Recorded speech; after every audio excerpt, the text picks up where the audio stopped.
said, hey, I'm on the ground. I'm 200 meters north of the river. I'm headed south, and just start strafing. And then I put it down, and they surrounded me pretty quickly. Within 2 minutes, I was captured.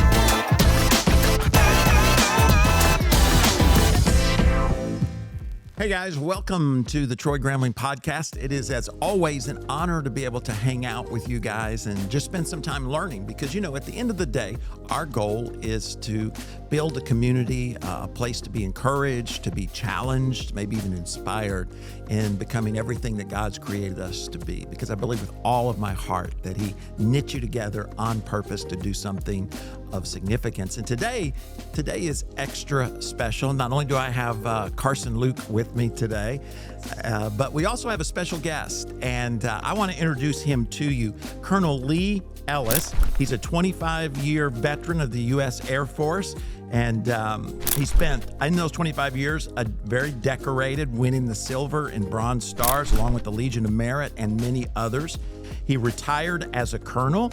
He flew combat missions during the Vietnam War, and then he was shot down in 1967. Spent 5 years as a POW in North Vietnam. He's the founder of President of Leadership Freedom, and he's written several books. He has just recently, in the last couple of years, come out with Captured by Love, inspiring true romance stories from Vietnam POWs. And then the book that we have been going through with a group of men entitled Leading with Honor, Leadership Lessons from Hanoi Hilton. An amazing book. And then we're actually going to be going through Engaged with Honor, building a culture of courageous accountability. So, Colonel, thanks so much for joining us today. Really, really excited about talking to you. Well, it's great to be with you, Pastor Troy, and thank you for the great work you're doing. Well, I got to tell you, we spent probably 3 months with a group of guys going through Leading with Honor, and Wow. really, enjoyed is a hard word to use because it's a hard book to read. So much of what you and the other gentlemen went through. So thank you so much for your service over the years. Well, thank you. Thank you. We've been very blessed. Yeah, it's so I want to kind of jump into that, and then we'll talk a little bit about what you're doing today. But the book, of course, begins with you being a pilot and flying, and you had many successful missions, and then you get shot down. And I was thinking, that's a very traumatic experience as far as life and death, but people go through that sense of something they're leading all of a sudden out of nowhere gets shot down, you might say, whether it's a relationship or what were your immediate emotions? What did you feel, in those early stages of that? You know, initially, when the airplane blew up and it was tumbling end over end, I knew I had to eject over enemy territory right away. Within 2 seconds, I knew that, and I ejected within 3 seconds. And my partner and I, the two pilots in the F4 Air Force F4s had two pilots in them, and I was the junior pilot in the back seat.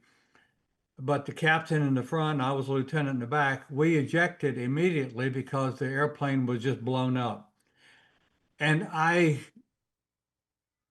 totally focused on what I needed to do. I had been trained, I'd been very well trained and planned to eject. And I knew how to eject, and then I knew how to do the parachute coming down. I knew how to do the parachute landing. And I was coming down, and there was a lot of shooting going on the ground. And uh, they were shooting at our wingman and maybe shooting at us, but we did the parachute landing fall. They actually caught him about a half mile away. They caught him and his he was coming down in his parachute, and they didn't catch me, but I did my parachute landing fall, and then I jumped into an old crater there, a bomb crater there. We had bombed that area before because it was on the river where they had uh, a shuttle going across the river. We'd blown up the bridge there. And so I jumped into that crater and pulled out my radio. I had an emergency radio and called the wingman and said, "Hey, I'm on the ground. I'm 200 meters north of the river. I'm headed south," and just start strafing. And then I put it down, and they surrounded me pretty quickly. Within 2 minutes, I was captured. Mm.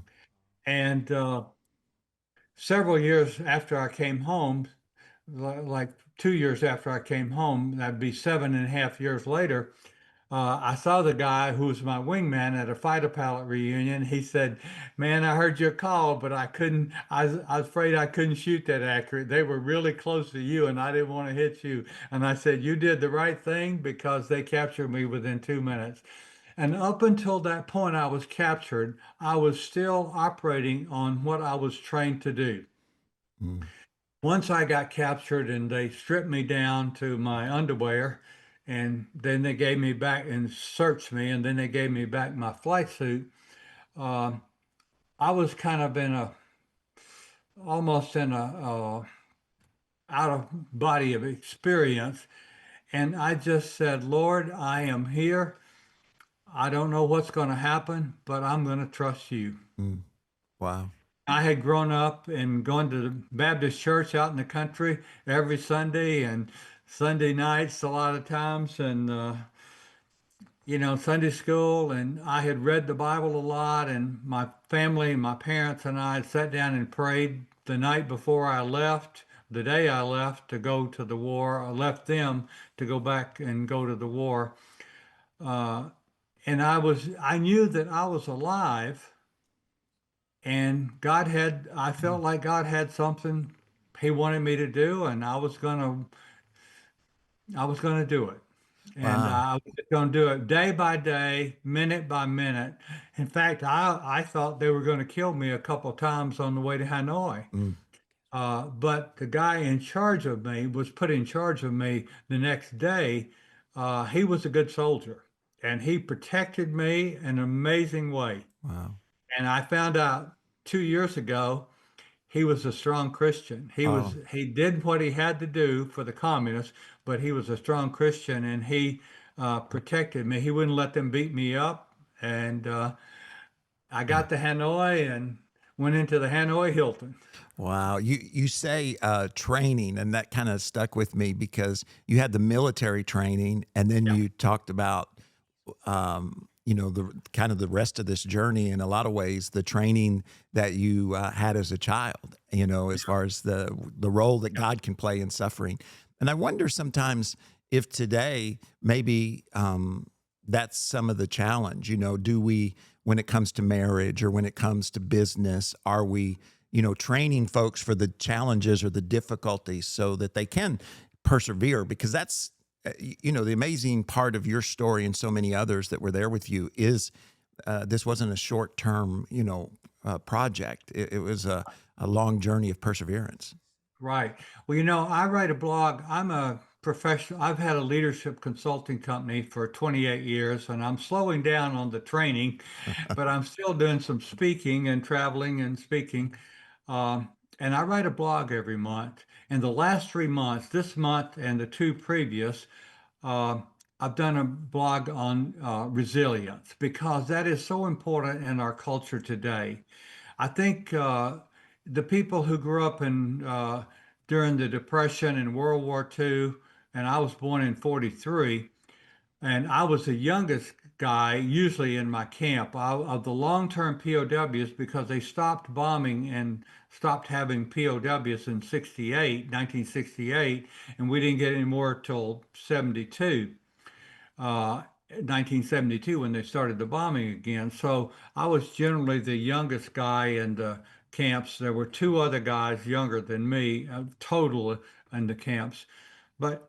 Uh, we had grown up in an era when we had learned to deal with things, and the fact that the resilience blogs, and I did a 5 minute coaching for the last 3 months on resilience, is you've got to just, if you're alive, you got to stay ready, be ready to bounce back.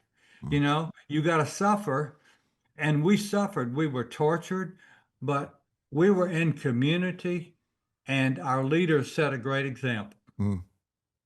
And when you have somebody there that's been through something worse than you have, and they're smiling at you, you know they bounce back, and you got to believe that you can bounce back, and that's what we did. What do you think is the biggest difference between those of you who have been able to come home and you know, have successful families and successful impact, and then those who have struggled to get past, you know, all that happened during that time? Well, we have the POWs who were there 5 to 8 years, and there were about 400 of us total.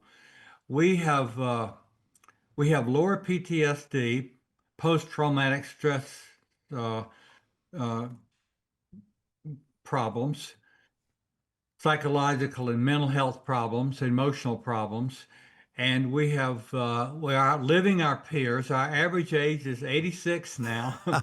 Wow. And we suffered, but we bounced back and we learned to be resilient. And so that's why, here's the reason, is that we stayed positive, and we had people who were with us that were locked up with us that had suffered more and bounced back, and they had a great example. Their example for us was so important. And then we had the torture stopped because of what the women back home, the wives and families did.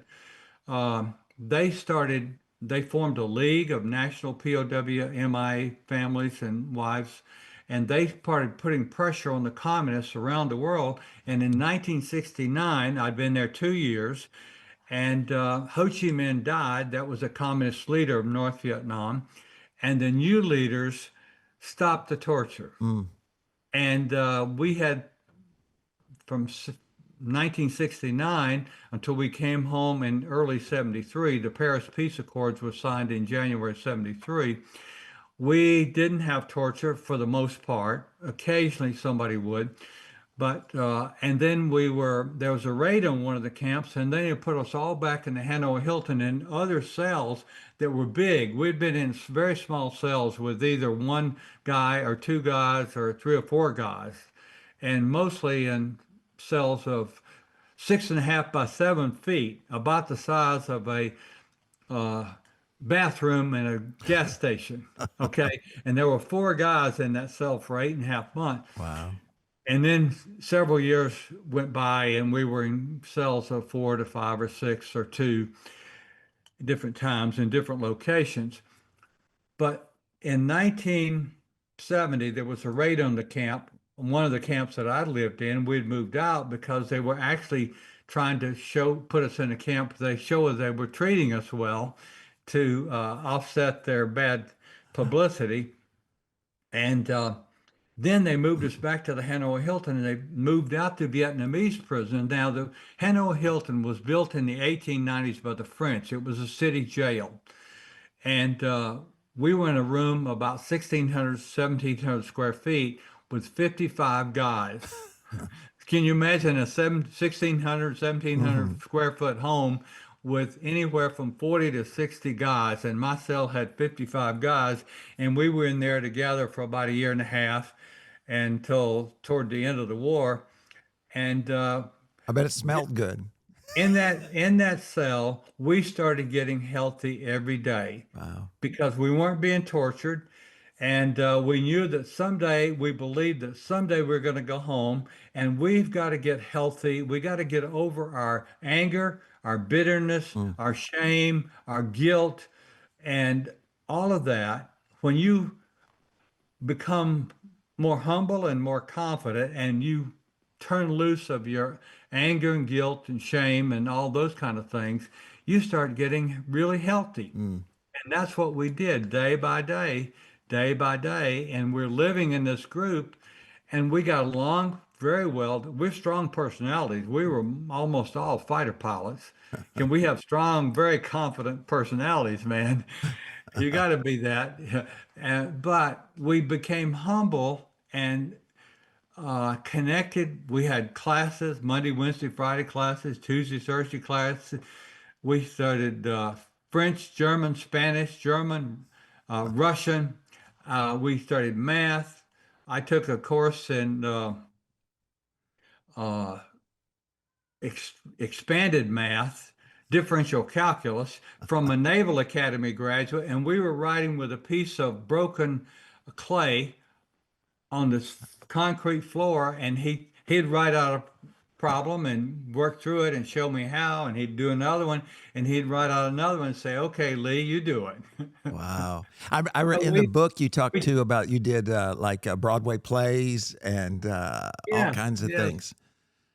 We had a guy who was a musician and he was a fighter pilot, but he was a musician and he grew up in California near Hollywood, and he knew a lot about the Hollywood plays, and he put on a play and he recruited some singers, and they sang it. This movie had songs in it, and another guy told a movie, and we just seen before we went over there, and he it started out with uh, he he said, "All shut your eyes," and he started. He had guys around the room that were making noises, and he opened up to play this movie with that noise and everything, and so we just did everything. Wow. Did you I'm sure you found out a lot about human nature, those you were with and those who were. Did you find that during the season of torture that many of those who were doing that, were they doing that to get information, or was there something darker in many of those that carried out the torture? You know, the communists were torturing us for two things. One, to break us so that we could give in. Then they could break you. Uh, Almost everybody could last. We were varying in how much torture we could take. Some guys were tougher than others. They had more commitment to it, and we were all committed. But some guys, I remember being tortured for several hours, or almost 15 or 20 hours, and I finally gave in, and I filled out a three-page biography. That's what they wanted. That's the first time I was interrogated. We tried to follow the 6 articles of the Code of Conduct, which basically said we wouldn't give them any information on the war, we wouldn't collaborate with them, we'd be loyal to our country and keep faith with our fellow POWs and obey our senior commander. So that's what we did, and we took torture to do that, to live up to that. But I finally gave in, and then after I filled that out, I didn't put anything on it that was true except my father's first and last name. And I cried like a baby because I couldn't beat him. And I Mm. was laying there on the floor, tied up. My feet were tied, and my hands had handcuffs on them behind my back, and I had a blindfold on, and I was just so sad that I couldn't beat him. Well, I get back to my cell, and one guy's already back. He'd been there 2 or 3 hours. I outlasted him. But Captain Fisher, my buddy, he didn't get back for several more hours, and he was tougher. He was a New York State wrestling champion in high school, and he was just tougher than we were, you know. So, but we all gave in and filled that three-page biography out, but we didn't put anything that was true on it. So we resisted them every time, and we took torture every time, but we eventually gave in, and we just didn't give them what they wanted. Right, right. You mentioned a lot in the book the idea of resistance, and that it seemed to, as I was reading the book, to be more than just not giving them something, but that it gave you guys something to be able to do that, to resist. And I wonder, how do you think that same mindset applies in our everyday life? As far as resisting against something. Yes, I think it's so important because we have had great lives. every one of us have had great careers. We've had great marriages. That's why I wrote that book, the POW romance book, Captured by Love, because I kept hearing all these stories and I said, this is amazing. We've had great love stories when we came home, but we had great careers. We learned that life is hard and you've got to suffer and you've just got to get through it. You got to stay positive. You got to be in community with people who have gone through something like this with you. You got to believe in yourself. And our faith was very strong. Now, uh, as I said, I had grown up in very strong faith. My family was, and but we started memorizing Bible verses. I'd memorized Bible verses some and before when I was growing up, but other guys would share Bible verses with it, and we'd memorize them and we'd talk about them, and we had church every week. But guys prayed every day. These fighter pilots, these all fast drinking fighter pilots, man, when we got captured, we all turned back to the Lord, and almost every one of us did. And one guy said, when I was coming down in my parachute, I looked up and I said, Lord, I hadn't sorry, I hadn't talked to you in several years, but I haven't been to church in years, but I need you now. And and guys would pray for hours a day because we are locked up. In the early years, we were often locked up by ourselves for a while and in a cell of two or three, and you just sit there and be quiet and pray for hours.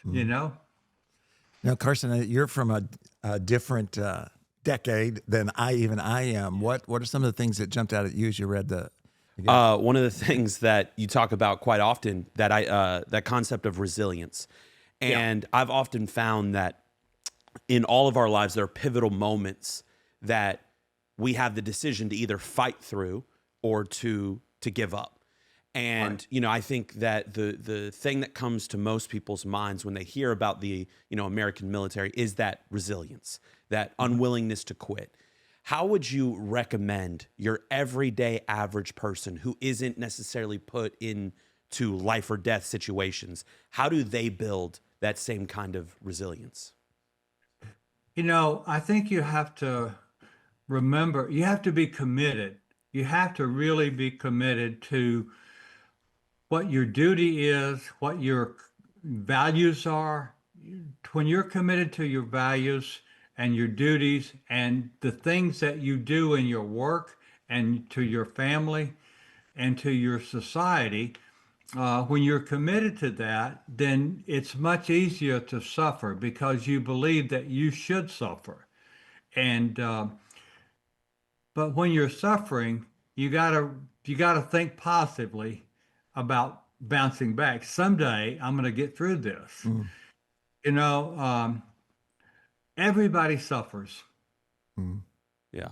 There's so many people who've lost their loved ones and they've lost their child or lost their parents and they lost their job and they didn't have anything to do with that. It wasn't their fault, and sometimes it is their fault, and you got to learn from that. You got to learn from your mistakes and bounce back. mm, But suffering, you've just got to stay positive, and you've got to be with some people that love you. And this is where important is love. Love is a commitment, and where people care about you. And when you know that people care about you, like our cellmates, man, we cared about each other. We would risk our lives for each other. We were mm, not going to, we would tell guys in solitary confinement, that, man, we're proud of you. We're not going home without you. We're mm, not going to leave you. You got to depend on us because we're proud of you. And that's a very strong saying of we care about you, mm, and Hmm. that, the love of God is, makes people feel healthy. When you experience God's love, you feel healthy and you are able to bounce back much better. And when people around you let you know they care about you, that is so important. mm. Yeah. Absolutely. You know, you mentioned in the book talking about resilience at night. Um, the Vietnam version of Tokyo Rose, and you know, trying to sweet talk you guys into you know, giving up that response against. And then you even mentioned that, you know, the actress Jane Fonda would come on there from time to time. And I'm thinking to myself, in today's, especially in today's culture, how easy it's like you're here dealing with torture for those who are you know, for the very ones who are criticizing you. That's a whole nother level of commitment Yeah. to the cause, to the values that you had.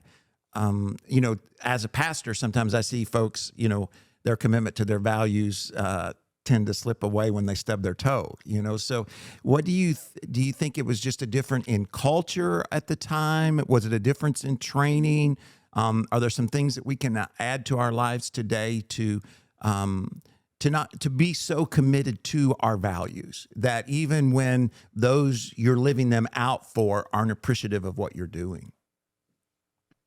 Yeah, I think you really have to think about, I think I would encourage people to think about their values and their commitments. You know, there's a yin and the yang model, uh, and I sometimes talk about it. It's in one of Jim Collins' book. Uh-huh. And the yin and the yang, the yin side of it, that's a circle, and it's got a little separating mark on that circle. And one side of it is the yin side, and that's your values, your purpose, and that you don't change. And you need to be willing to suffer for that and do your best. And that's what we did in the torture. We did our best, and sometimes we gave in. We always gave in eventually, if they tortured long enough. But we didn't try to. We still tried to give them something, but not what they wanted. And but the other side of that is have to adapt. You have to adapt to the culture. You have to adapt as a leader in a business, an organization. You're going to have to adapt because the culture's changing. The things are changing. Uh, Tomorrow, there's something going to come out that makes your business totally different, and you got to be willing to change, but not change your values. What would you say? You know, you've had decades of leadership now, and like you say, you've been a consultant, um, been through so much. What would you say? What advice would you give me as a pastor speaking to a congregation to help them develop that sense of resilience, that commitment to values? Because I know there are a lot of pastors who listen, and that's all. You know, the temptation is to try to, you know, either inspire or maybe even, you know. I remember one time when I was just beginning in ministry.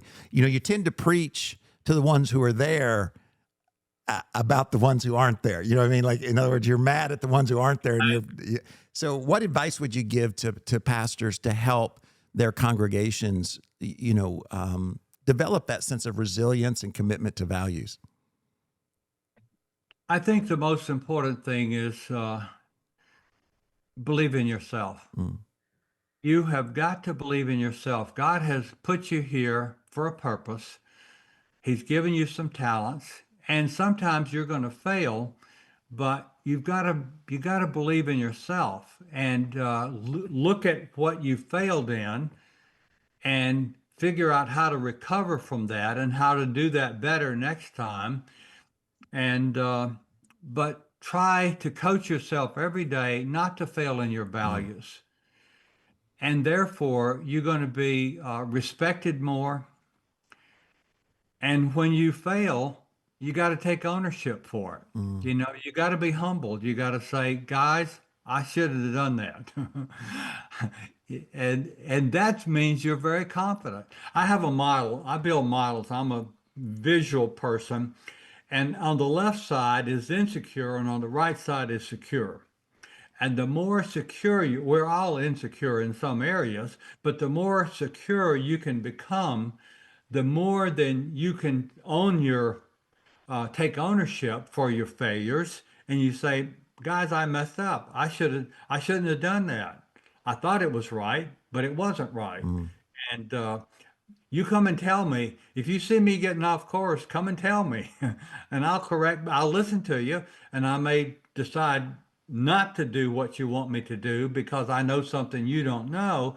But uh, I always want to learn and continue to Mm. grow, and I'm very confident. I'm going to be humble because I'm confident, and therefore it's a much healthier when you're over here and you're insecure, and we all are that place in some areas. Mm. When you're insecure, you have doubts and fears, you're liable to do something you don't want to do. Mm. You That's know, and good. you're going to pretend that you know everything and you never make a mistake, or you're going to pretend you always make a mistake and you don't know anything. So Mm. you go the extreme. You know, have some people that pretend they always are right and they know what's to do, and some people who don't do that. Yeah, that's good. Carson, we got time for one more question. I thought I'd give you Yeah. that honor. Yeah, no, so there's, I think about what y'all went through in this season, and not just at, Hanoi Hilton, but also just in the war in general, right? That Mhm. process is already difficult enough, even if you weren't a prisoner of war. But to go through that experience, and I think oftentimes when we have these pivotal experiences, it can really hinder our patience with people who haven't gone through certain things. I think you brought up earlier, parent who lost their child in a terrible accident. It can be very difficult from there on to have patience for the person who's complaining about their kid won't wake up early. You know what I mean? Whatever it may be. So how have you found to have patience? Because, as a leader, and you talk in the book about how you've partnered with leaders from really all walks of life, we have to help people get from where they are to where we know they could be. But part of that is patience. And so how have you found to really be able to be patient even after experiencing really the worst that things can be? Yeah. Well, on the patience factor of natural traits, my wife and I are three standard deviations apart. She's got a lot and I got none. I'm in the bottom 10% of patience. Okay. So, but you have to learn to adapt. Nobody's perfect, and you have to coach yourself. I coach myself, Lee, don't say something right now. Just hold back and smile at the person and listen to them and see it from their perspective. And they are feeling that way. They're thinking that way because of where they are, and you can't just tell them they're wrong right now. You got to listen to them and help them believe in themselves. Yeah. And if they want to learn something, you can help them a little Mm. bit. Yeah. And you just got to coach yourself to adapt and be self-aware. I think it's so important to be self-aware. Mm. Mm-hmm. When you're with one person, you got to get in their face. Like a person like me, you got to get in their face and say, Lee, I don't think you ought to do that. Okay. And I'm going to listen to that. Okay. Mm-hmm. I won't mind it at all. But my wife, you can't get in her face and say, Mary, you shouldn't do that, Right. because she's got a lot of patience. She's more sensitive. I'm not real sensitive. Mm-hmm. And so, as a leader, as a person, and as a parent, you got to know that your kids are different. My brother and I are totally opposite in Mm-hmm. every types of personality there is. And you got to teach people to learn to adapt, to give the person what they want to, how they want to be treated, and when you do that, you're going to earn their respect, and you'll have more influence over them in the long run. Yeah. Mm. That's good. That's very good. I want to thank you, Colonel, for your time today. Yes. It's really, and your book, especially this one, the Leading with Honor. And because I know there are, hundreds of people that you've impacted through your writing, but I know particularly several that this book has already impacted their life. You probably won't meet them till we all get to heaven, but I want to thank you for taking the time. It couldn't have been easy necessarily to write and go back through all that, but you truly are a hero, and I so much appreciate not only what you went through, but your willingness then to share it with all of us. So thanks so much for hanging out with us today. Thank you so much. I've really enjoyed it today, and you guys are doing great work. I appreciate that, and you're helping people grow to be more like God wanted them to be. Amen. Now, where can people get your information? If they, where's your blog and all your information? It's leadingwithhonor.com. All It's right. the same as that name of that book, Leading with Honor, leadingwithhonor.com, and you can go there and download the blogs. And I do a 5-minute coaching video every month, and there's a lot of stuff on there. We, over 8 Free. decades of insight and wisdom along the way. So thank you for doing that. Yeah. Thank you. Yeah, appreciate the autographed book that you sent. It truly will treasure it. And I do want to encourage everybody who's listening or watching today this is an incredible pick up the love story. I'm anxious to read that one. That's not normally a book you expect from a military guy. Right. So I'm looking forward to reading that one. I want to thank you guys so much for tuning in today. And if you heard something that inspired you, challenged you, encouraged you, share it. It's just a click, and you never know. God sometimes just nudges our heart to do something that has an incredible impact on somebody else's life. And then leave a comment if you got a question. And don't forget, we do a live stream every Sunday night. And if you'd like some of our teachings, there are a few here, but you can go to Potential Church's handle and find all of them there.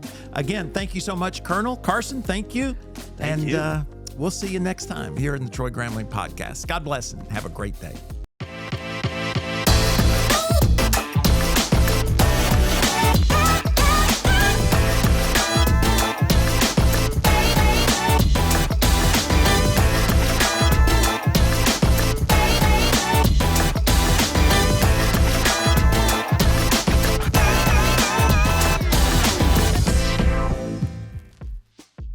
Wait, before you go, if you're enjoying our content, check out this interview or this one here. They're both really good. And don't forget, subscribe. It's really important. We'll see you next time.